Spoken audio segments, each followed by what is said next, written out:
Bonsoir François Fillon. Bonsoir. Merci beaucoup d'être notre invité ce soir. Vous êtes candidat à la primaire de la droite et du centre, député Les Républicains de Paris, ancien Premier ministre bien sûr. Vous vous revendiquez de la droite, je vous ai entendu hier, et vous prenez même comme un compliment d'être comparé à Margaret Thatcher. Et vous venez de publier un ouvrage, Vaincre le totalitarisme islamique chez Albert Michel. Vous êtes aujourd'hui entre la 3e et la 4e position, plutôt la 3e position dans les sondages. Et vous dites que tous les pronostics vont être déjoués. On va regarder ça ensemble. On est ensemble jusqu'à 20h. Mais d'abord, l'actualité, c'est Calais, le démantèlement de la jungle qui a commencé aujourd'hui. 1600 départs, peut-être 2000 d'ici la fin de la journée. Pour vous, c'est une opération réussie ? En tout cas, c'est une opération qui était nécessaire, qui était réclamée depuis des mois et des mois par beaucoup d'élus. Je pense à Xavier Bertrand ou au maire de Calais, Natacha Bouchard. Voilà, c'est bien que le gouvernement le fasse. Il faut évidemment mettre ces migrants quelque part en attendant que leur cas soit réglé, c'est-à-dire qu'en particulier leur demande d'asile soit étudiée, et donc il faut qu'ils puissent être acceptés. Le seul regret que j'ai, la seule critique que je fais, c'est qu'il y a eu un manque de dialogue entre le gouvernement et les collectivités locales. On ne peut pas demander à des élus, à des maires d'accepter ces migrants sans aucune concertation. Il y a un minimum de travail à faire, notamment pour vérifier que le nombre de personnes accueillies n'est pas déstabilisant pour la commune. J'ai des exemples de communes de 300 habitants où il y avait tout d'un coup, parce qu'il y a un bâtiment disponible, une arrivée massive. Je crois d'ailleurs que ça a été corrigé au fil du temps. Oui, parce que là on voit que c'est ça a été corrigé au fil dizaines. Du temps. Mais vous dites c'est une bonne opération.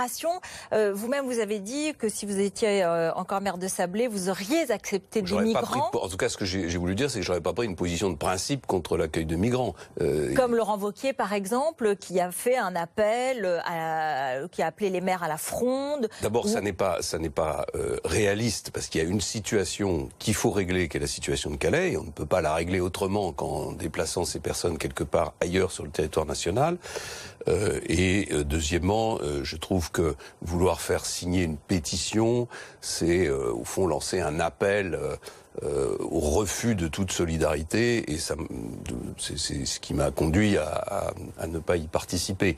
Maintenant, ça ne veut pas dire pour autant que on doit accueillir tous les migrants sans limite et laisser les frontières ouvertes et refaire l'opération de Calais tous les 6 mois. Justement, qu'est-ce que vous feriez pour ne pas que cela se reconstitue concrètement, parce que c'est le risque. Une première chose qui est très importante pour moi, c'est que je propose depuis longtemps, c'est qu'on crée des centres d'accueil pour les demandeurs d'asile, où on puisse les placer en sécurité, et pour dire les choses quand même, avoir un œil sur ce qu'ils font, de façon à pas laisser se disséminer sur le territoire des hommes et des femmes dont, pour un très grand nombre d'entre eux, ils n'auront pas l'autorisation de rester sur le territoire national. Et quand ils ne l'ont pas, sauf qu'une fois qu'ils sont partis, qu'ils sont disséminés dans le territoire, qu'ils sont installés dans telle ou telle commune, que leurs enfants sont à l'école, tout ça devient extraordinairement compliqué, il se passe ce qui se passe, c'est-à-dire que la plupart des demandeurs d'asile qui sont déboutés restent sur le territoire national. Donc ça veut dire que la loi n'est pas respectée. Mais là concrètement, par exemple, vous seriez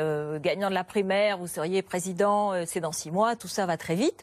Qu'est-ce que vous faites pour éviter qu'à Calais, puisque c'est la porte vers l'Angleterre, eh bien, il n'y ait plus de bidonville, il n'y ait plus de dissémination, de squat, il n'y ait plus la reconstitution. Il n'y a rien de facile, Roté-Krief, sur ces sujets-là. Moi, je fais pas je dis pas des choses comme ça comme certains responsables politiques à l'emporte-pièce. À qui vous pensez ? Il faut renégocier les accords avec les Anglais. On ne peut pas considérer que ce sujet n'est pas un sujet de discussion. Il y a quand même un dialogue avec les Anglais. 2, il faut que les frontières européennes soient contrôlées, ce qui n'est pas le cas aujourd'hui. Quand on rentre aux États-Unis aujourd'hui, on met 2 heures à passer les contrôles de police. Quand on rentre dans une frontière européenne demain, il faudrait qu'on mette 2 heures à passer les contrôles de police.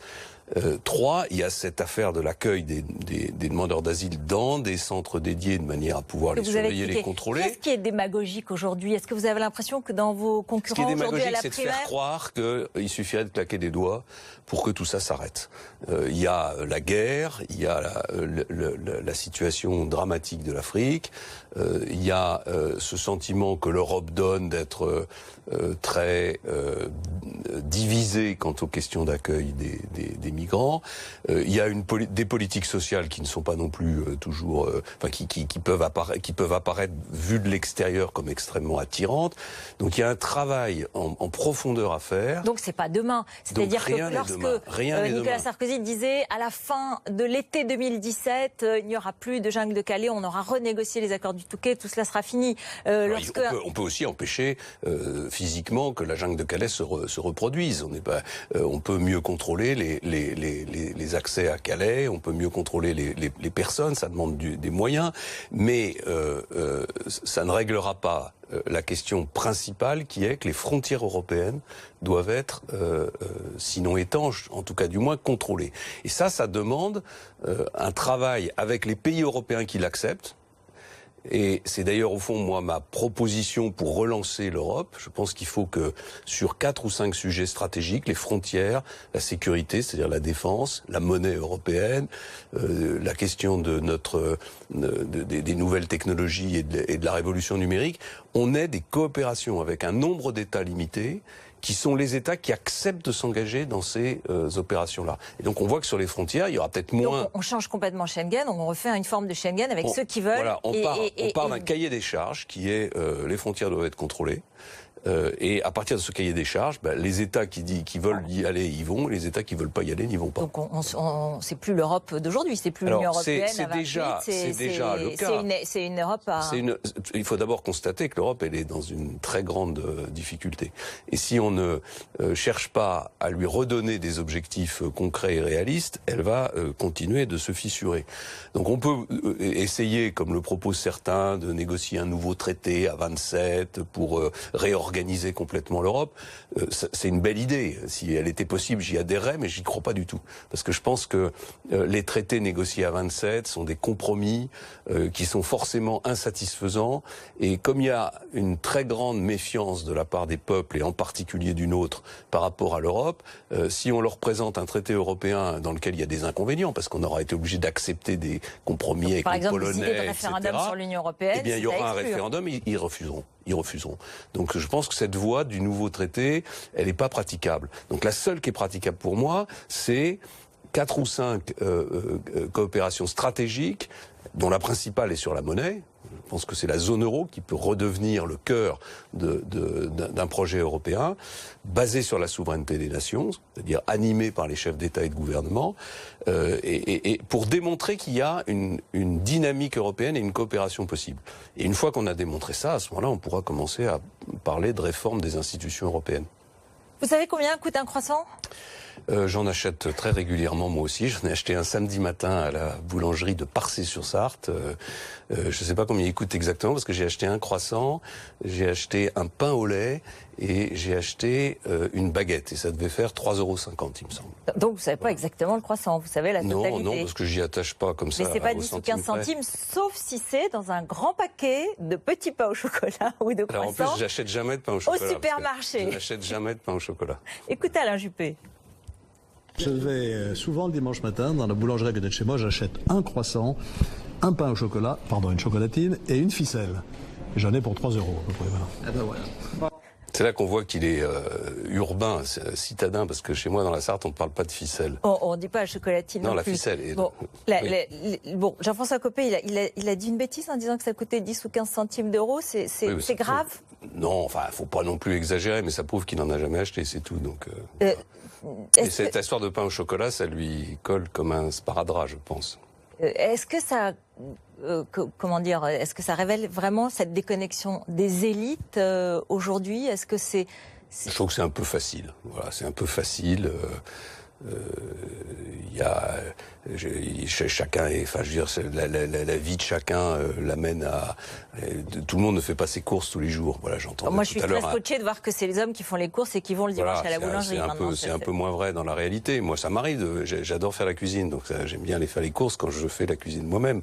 Mais prétendre que je fais les courses tous les jours au supermarché, comme certains hommes politiques que j'ai entendus, c'est pas très crédible. Voilà, c'est pas très crédible. La vie d'un homme politique n'est pas aussi... Comment est-ce que du coup, si vous voulez être président, quel président il faut être aujourd'hui pour être à la fois proche des gens et en même temps être un président qui soit respecté ? Vous pensez que le général de Gaulle faisait ses courses ? C'est ça, ça va devenir comme ça à chaque fois. Oui. Non, je veux dire que c'est pas... Enfin voilà, il faut que les hommes politiques soient proches des réalités et s'intéressent aux vrais sujets et aux préoccupations des gens. Moi, c'est ce que j'ai fait pendant 3 ans. Pendant 3 ans, j'ai fait le tour de France dans tous les sens et j'ai rencontré les Français partout. Et j'ai fait avec eux, j'ai bâti d'ailleurs avec eux mon programme. C'est pour ça dire que ce programme a une certaine cohérence parce qu'il a été bâti avec les Français. Ils disent tout ça. Hein. Comment ? Tout le monde dit ça. Oui, mais on a vu lors du débat de la semaine dernière que c'était pas vrai. Puisqu'on a vu que la plupart des programmes manquaient sérieusement de cohérence. On va y revenir à votre programme, mais d'abord, pour continuer sur la politique, vous vous revendiquez, je l'ai dit tout à l'heure, comme un homme de droite et pas du centre, j'ai bien entendu. Oui, et ça veut dire que vous laissez entendre qu'Alain Juppé est plutôt devenu un centriste, comme un certain nombre d'élus sarkozystes qui lui reprochent de faire des petits arrangements politiques avec le MoDem. Non, mais je ne me situe pas par rapport aux autres. J'ai voulu dire que je suis historiquement, idéologiquement, par mon histoire. Oui, mais ça veut dire les autres ne le sont pas, ou en l'occurrence Alain Juppé ne le serait pas. Ça veut dire qu'il y a des hommes politiques qui tiennent un discours de droite, mais qui au fond n'y croient pas, dont on a le sentiment que c'est pas des convictions établies. À qui vous pensez ? Je sais pas, je vous laisse deviner. Et chez Alain Juppé, il y a une tentation que je comprends d'ailleurs, hein, c'est pas dire ça, c'est pas méprisant, c'est pas critique, c'est une différence. Il y a une tentation d'être très au centre et de rassembler. Simplement, je pense que en conduisant un discours et en ayant une attitude de rassemblement, donc un peu déporté au centre, je pense que par rapport à la primaire, par rapport au débat que nous allons avoir, il est justement un peu déporté. Alors, on va écouter François Bayrou, parce qu'hier vous avez dit, est-ce que François Bayrou va être le Premier ministre d'Alain Juppé ? C'est une question qu'on se pose. C'est une question qu'on se pose. Jean-Jacques Bourdin l'a posée à François Bayrou. Non seulement il ne me l'a pas promis, oui, mais je ne lui ai pas demandé, et je crois que ça n'est pas possible en l'état actuel des choses. Donc vous ne serez pas au gouvernement. Pourquoi ça n'est pas possible en l'état actuel des choses ? Parce que le Premier ministre doit être normalement issu du parti le plus important de la majorité. Vous êtes rassuré ? Non, mais attendez. Vous avez l'air de penser qu'il y aurait des accords avec François Bayrou et que François Bayrou, je suis en désaccord avec lui sur certaines positions qu'il a prises, mais j'ai du respect pour lui et je n'ai jamais cessé de dialoguer avec François Bayrou parce que c'est une personnalité politique qui a quelque chose à apporter, qui a quelque chose à dire. Ce que je voulais pointer par cette question, c'est l'ambiguïté de la position d'Alain Juppé et des centristes qui donnent le sentiment d'avoir des accords, en particulier des accords électoraux qu'on ne connaît pas. Voilà, c'est tout. Vous, si vous gagniez la primaire, vous referiez les investitures ou vous les laisseriez comme telles ? J'ai toujours dit que je ne me sentais pas enfermé dans les investitures pour les législatives. Pour les législatives, parce que celui qui sera le candidat à l'élection présidentielle a le droit de composer une majorité pour soutenir l'action qui est la sienne. La vérité, c'est que dans 90% des cas, les investitures qui ont été données correspondent à des réalités politiques sur le terrain. Il y a quelques cas qui mériteraient d'être réétudiés parce que il peut y avoir des désaccords entre nous. Il y avait d'ailleurs des désaccords au sein de la commission d'investiture. Et puis, je ne dis pas qu'il ne faut pas faire de la place au centre, qu'il n'y a pas mais il faut que ça soit transparent. Et à mon sens, c'est pas avant les primaires, c'est après les primaires. Une fois que les rapports de force seront établis, que le candidat à l'élection présidentielle sera désigné, il aura un travail à faire pour constituer une alliance électorale pour les législatives. Mais est-ce que vous n'avez pas l'impression qu'il y a une tentation de délégitimer un résultat des primaires par l'alliance, la dénonciation de François Bayrou, alors qu'il y a des alliances avec le MoDem et avec l'UDI local, régional? Ce serait suicidaire. Si la droite veut vraiment perdre des élections présidentielles alors qu'elle a toutes les raisons de les gagner, il faudrait qu'elle s'y prenne comme ça. Voilà, il y a une primaire qui a été décidée. Le résultat de la primaire s'imposera à toutes les forces de la droite et du centre, enfin à toutes celles qui ont accepté de participer à cette primaire. Donc si certains avaient cette tentation, ce serait une folie. Vous avez été le Premier ministre de Nicolas Sarkozy, on va y revenir. Qu'est-ce que vous pensez de l'attitude en ce moment de Manuel Valls, puisque il a lancé un appel au rassemblement à gauche.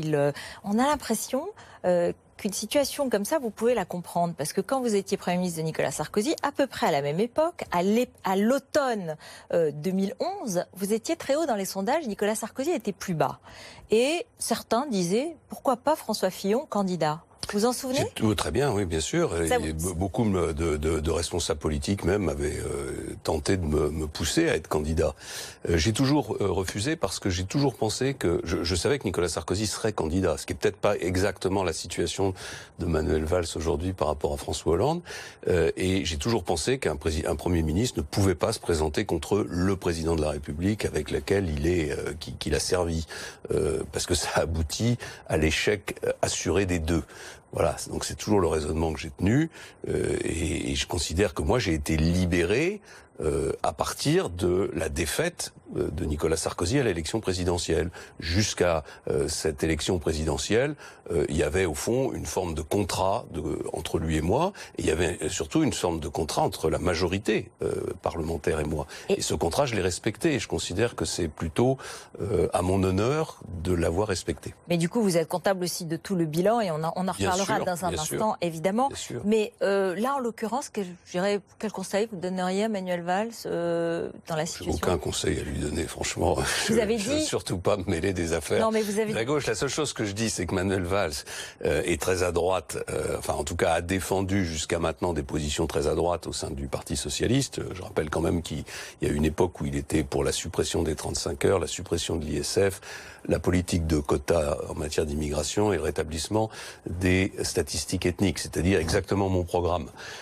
Donc je lui dis simplement, si avec ce programme-là, ça va être difficile de se faire élire à gauche. C'est pour ça qu'il appelait au rassemblement vraiment. Mais donc vous dites, vous, François Hollande serait disqualifié pour être candidat ? Je trouve que le livre des deux journalistes du Monde est terrible. Voilà, il est terrible pour deux raisons. Il est terrible en raison de son contenu. Il y a beaucoup de choses qui sont très choquantes, notamment des moments où on a le sentiment que le président de la République se vante devant des journalistes d'avoir conduit des opérations secrètes aboutissant à l'assassinat de terroristes. Mais surtout, il est choquant par rapport à l'attitude de François Hollande qui décide de se confier à ces journalistes, et dans des proportions qui sont absolument incroyables, qui sont quasiment inédites à ma connaissance sous la Ve République. Vous ne parleriez pas aux journalistes si vous étiez élu président ? Je ne parlerai pas des journalistes qui vont écrire un livre sur moi. Je veux dire, si j'ai envie d'écrire un livre, je l'écris moi-même. Un petit mot, parce que j'ai vu on parle de Ségolène Royal qui reviendrait, enfin, justement dans cette période d'incertitude de la gauche. À propos d'elle, vous avez dit que le président n'était, je cite, pas foutu d'arbitrer entre son ancienne épouse et le Premier ministre. C'était quand même une ministre, c'est pas un peu macho de parler comme ça d'une ministre ? J'aurais dit exactement la même chose si Ségolène Royal avait été présidente de la République et François Hollande ministre de l'Environnement. Ce que je veux dire par là, c'est que c'est absolument incroyable d'avoir cette situation où on a un dossier Notre-Dame-des-Landes sur lequel, bon, je vais pas revenir, il y a 40 ans de consensus droite-gauche pour réaliser cet aéroport. C'était pas macho de votre part ? C'est absolument pas macho, mais on a le sentiment que François Hollande est totalement paralysé et incapable d'arbitrer entre son ministre de l'Environnement et son Premier ministre. C'est une situation d'ailleurs inédite. Moi, je n'ai jamais connu de situation de ce type pendant les 5 années où j'ai été Premier ministre. Je l'aurais d'ailleurs pas supporté. Vous auriez fait ? Qu'est-ce que vous auriez fait ? Il faut que, devant une situation comme celle-là, le Premier ministre doit demander le départ de Madame Royal. Ou alors qu'elle rentre dans le rang. Mais vous avez une décision du gouvernement. En plus, c'est François Hollande lui-même qui a demandé un référendum. Le référendum a eu lieu, il a été positif, et la ministre de l'Environnement vient s'opposer à une décision du Premier ministre. Enfin, il y a plus d'État. Merci beaucoup, François.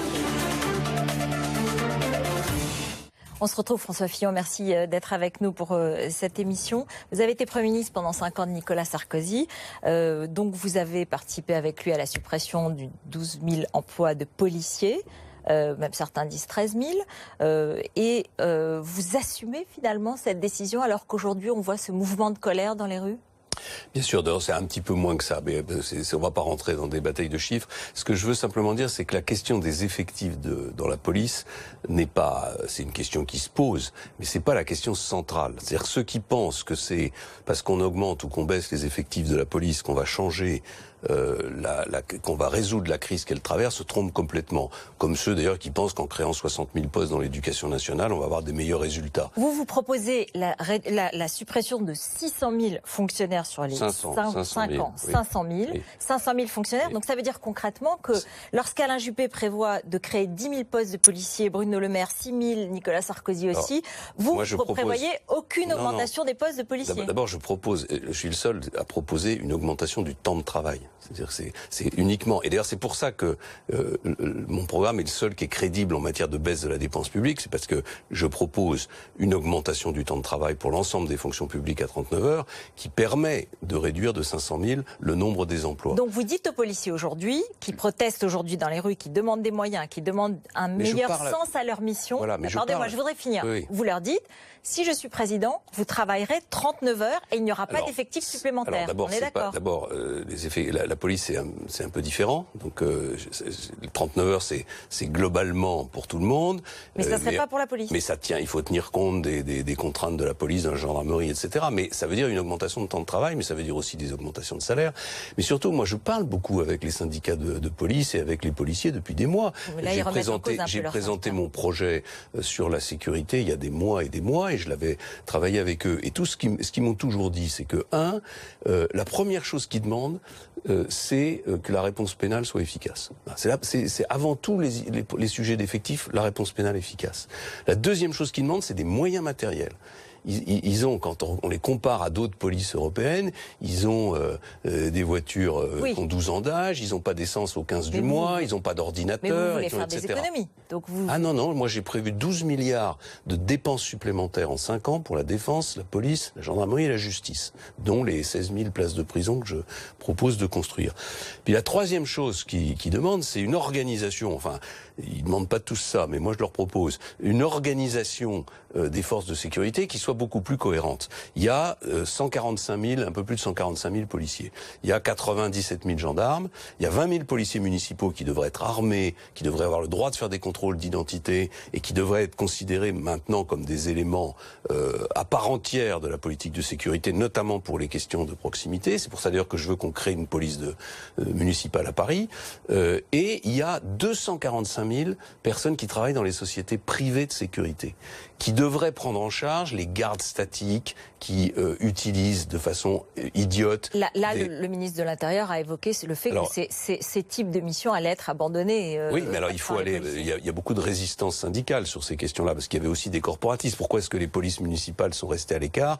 C'est parce qu'une partie des syndicats de police considérait que qu'il fallait conserver, c'est le corporatisme, qu'on conserve sa posture, sa position. Et s'agissant des sociétés privées, il y aura certainement des résistances par rapport à cela. Et je voudrais que toutes ces personnels soient placés sous le commandement d'un ministère de la Sécurité intérieure, dans lequel il y aurait aussi l'administration pénitentiaire. Et c'est comme ça qu'on va pouvoir résoudre les problèmes, c'est pas en disant... Parce que imaginons qu'on recrute 6 000 policiers de plus. Vous pensez que ça va changer quelque chose au malaise de la police? Certainement pas. Dans certains quartiers, ça peut être utile. Alors, ça veut dire aussi qu'il y a des quartiers où il n'y a pas assez de policiers. Voilà. Il y en a d'autres où il y en a trop. Il n'y en a jamais trop. Et à la fin, il y a toujours une question quand même à laquelle il faut toujours revenir. C'est qu'est-ce qu'on est capable de faire financièrement par rapport à la situation qui est celle de notre pays. Il faut quand même jamais oublier qu'on emprunte sur 10 ans ou sur 15 ans pour payer le salaire d'un mois.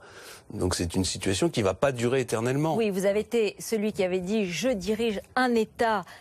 En faillite. Ça s'est pas arrangé. Nicolas Sarkozy avait tiqué sur « je dirige un État ». Sur la faillite aussi, je crois que c'était... Et sur la faillite, voilà. Mais quand même, vous avez laissé 600 milliards de dettes en 2012. C'est ce que dit Bruno Le Maire. Oui, qui était membre du gouvernement et que je n'ai jamais entendu manifester au sein du Conseil des ministres la moindre opposition à la politique qui a été conduite. Mais il ne faut jamais oublier qu'on a affronté la crise financière.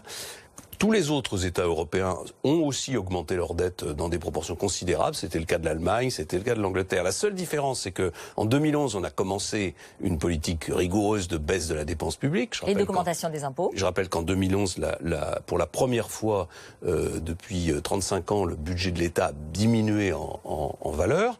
Et cette politique a été interrompue en 2012, alors que les Allemands, les Anglais, ils ont continué une politique rigoureuse qui aujourd'hui les met pour certains à l'équilibre. Vous avez vu que Standard & Poor's, l'agence de notation, a remonté la perspective de la France de négative à stable. Tant mieux, mais donc ça veut dire que le gouvernement a fait un travail correct ? Le gouvernement a essayé de reprendre un peu les choses en main, notamment l'année dernière, mais il est en train de tout lâcher pour l'élection qui se prépare. J'ai déjà, avec la commission des le président de la commission des finances, Gilles Carrez, qui a largement participé à mon projet, indiqué que le déficit que moi je prévois pour 2017, c'est-à-dire le déficit qui correspondra au budget de la gauche, c'est 4,5%. En raison de toutes les mesures qui ont été annoncées, de toutes les dépenses qui sont lancées. Donc voilà, on fera le bilan quand ça sera terminé. Et moi, ce que je ferai, naturellement, c'est un audit public des comptes de la nation. Mais vous comprenez bien que ce que se disent les gens, comme ils se le disent pour Nicolas Sarkozy, ils se le disent vis-à-vis de vous. Pourquoi vous feriez différemment? Pourquoi vous feriez cette fois-ci ce qui n'a pas été fait dans le passé, ce que vous n'avez pas fait comme Premier ministre? Pour une raison très simple, c'est que la démocratie, c'est un contrat passé avec le peuple. En 2007, nous avons passé un contrat avec le peuple. Nicolas Sarkozy a passé un contrat avec le peuple et grosso modo, il l'a respecté. Je conteste ceux qui disent qu'il n'a pas respecté son contrat.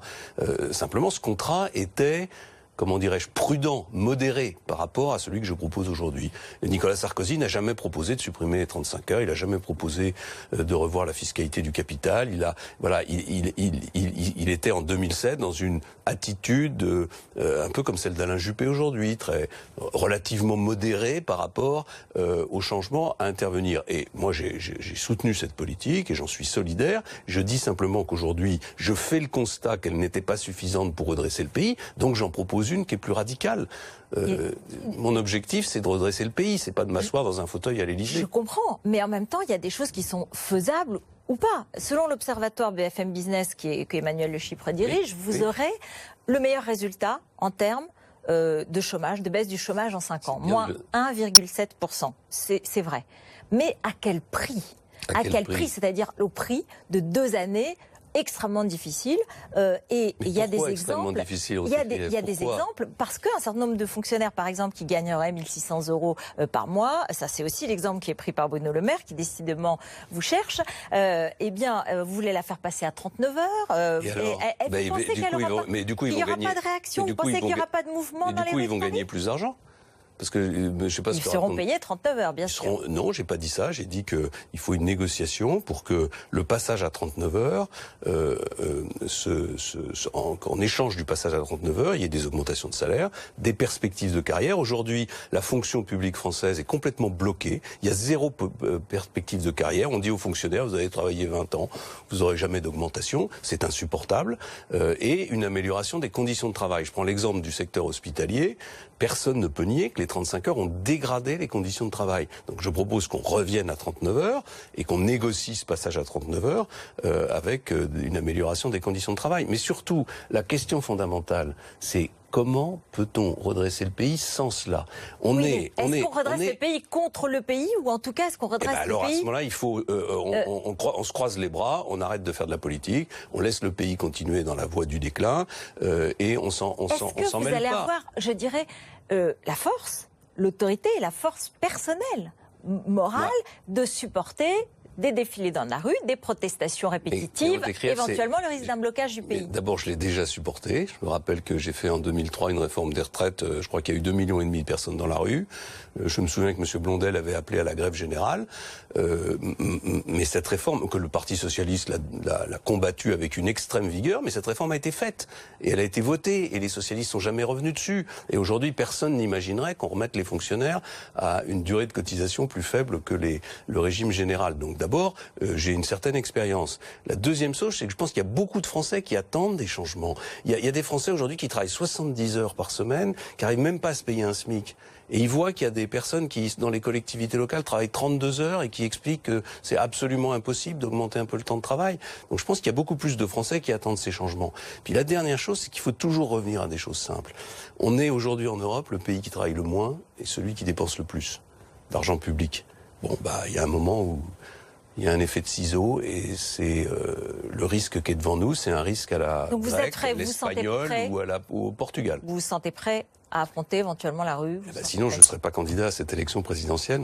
Vous avez écrit un livre sur le totalitarisme islamiste et on vous a posé la question de savoir ce qui se passerait si demain, et c'est ce que craignent les services français, il y a des djihadistes qui rentrent, puisque la situation sur le terrain commence à devenir plus difficile pour eux, et tant mieux.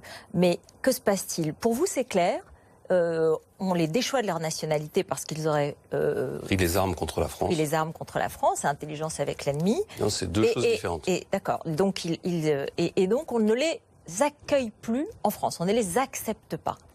Alors c'est évidemment une décision de justice. Oui. C'est un décret en Conseil d'État.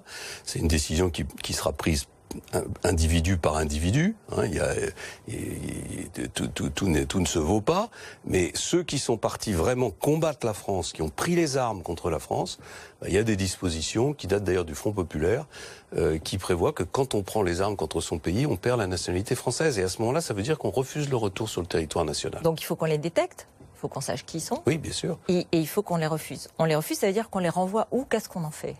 Ça veut dire d'abord qu'on essaye de tout faire avec les pays concernés pour pas qu'ils accèdent au territoire français. On peut passer des accords avec l'exemple de la Turquie, on peut passer des accords. Aussi, oui. Elle peut refuser, mais enfin on a aussi des moyens de pression sur la Turquie.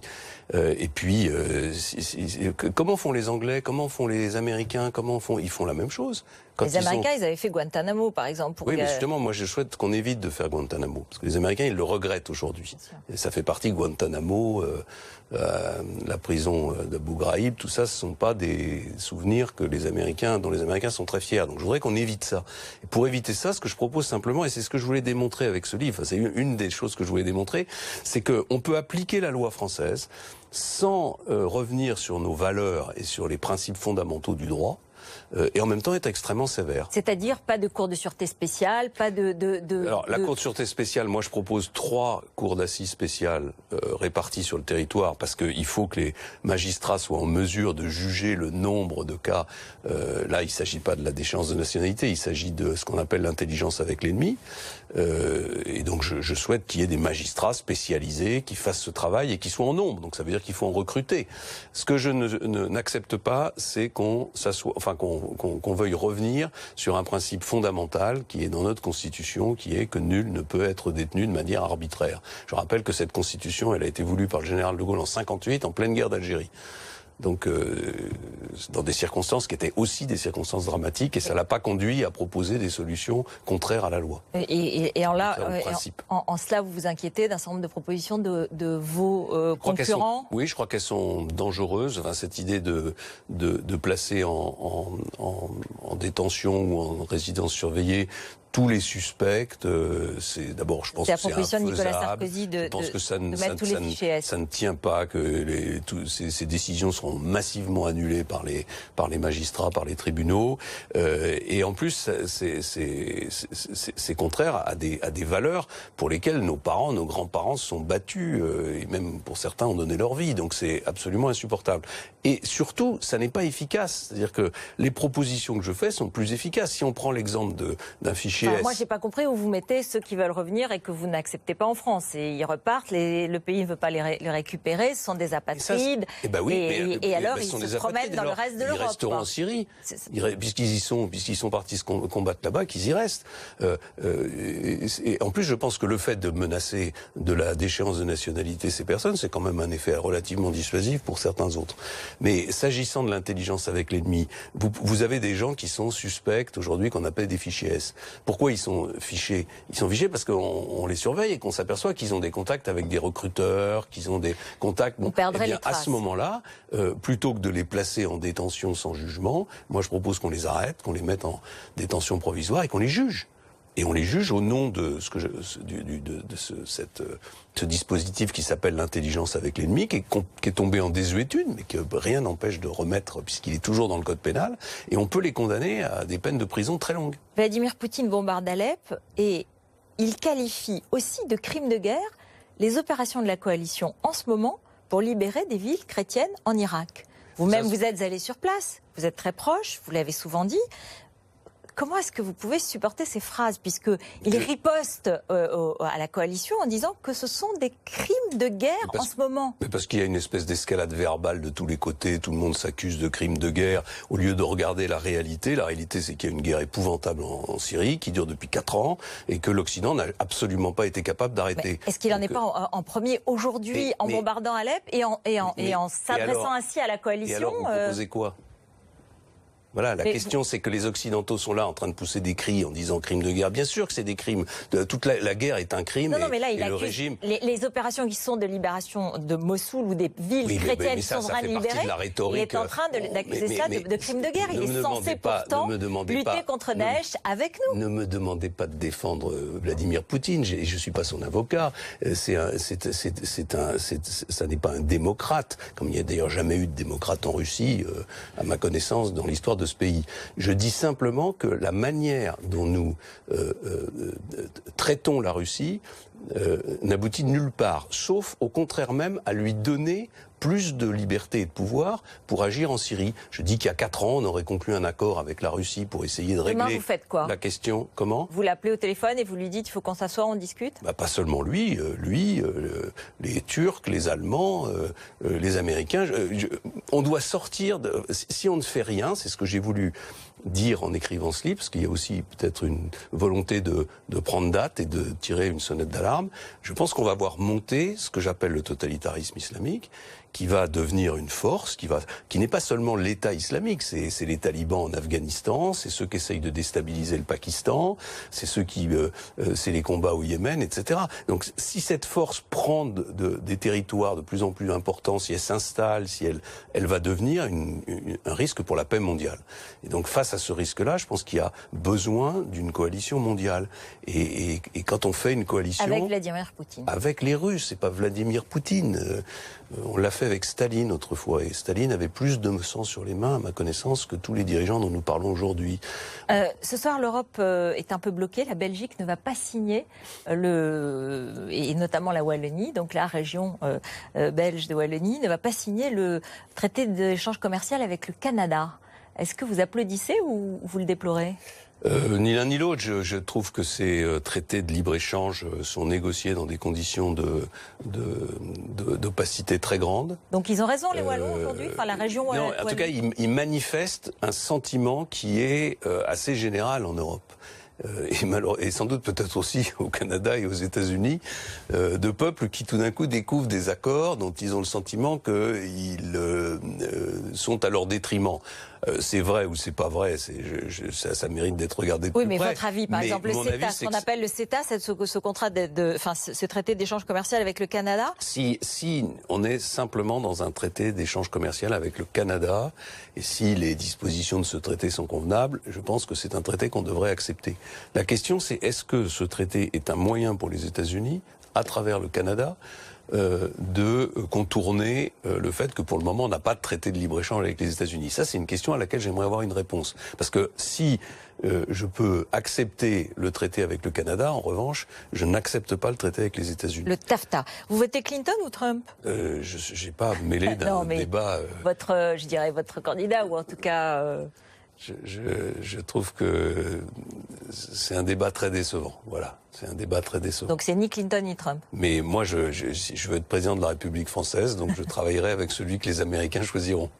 Juste un dernier mot sur Nicolas Sarkozy. Ce matin, François Bayrou se défend parce que encore ce soir, Nicolas Sarkozy dit François Bayrou est le responsable de ma défaite. Il l'a fait voter pour François Hollande, même si depuis 2 ans il a changé d'avis.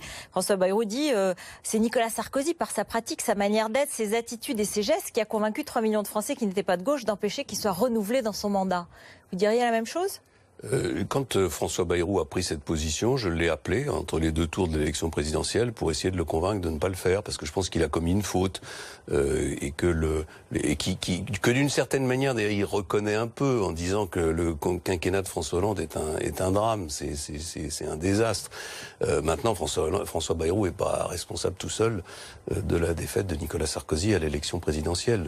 Ça serait trop simple. C'est lui-même, sa personnalité. Vous voulez vous présenter comme l'homme de droite présentable, entre guillemets, je dirais. Non, mais Nicolas Sarkozy est présentable, faut pas. Non, mais je pense que, en tout cas, moi, je défends. Vous avez parlé des affaires, vous avez évoqué un certain nombre. Je défends une éthique du pouvoir différente.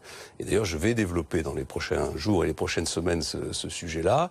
Je pense que le président de la République doit à la fois tenir compte des évolutions de la société, d'une modernité qui doit changer l'exercice du pouvoir et en même temps respecter la Constitution, c'est-à-dire ne pas gouverner à la place du gouvernement, ne pas s'exprimer à tort et à travers, ne pas vouloir tout gérer tous les matins sur tous les sujets, parce que je crois que c'est une dérive qui est pour une part à l'origine de nos difficultés. Voilà, on a besoin, dans une société moderne, d'avoir des ministres qui sont compétents et responsables, d'avoir un Premier ministre qui mène vraiment l'action du gouvernement et un président de la République qui exerce les fonctions qui sont les siennes avec un peu de recul.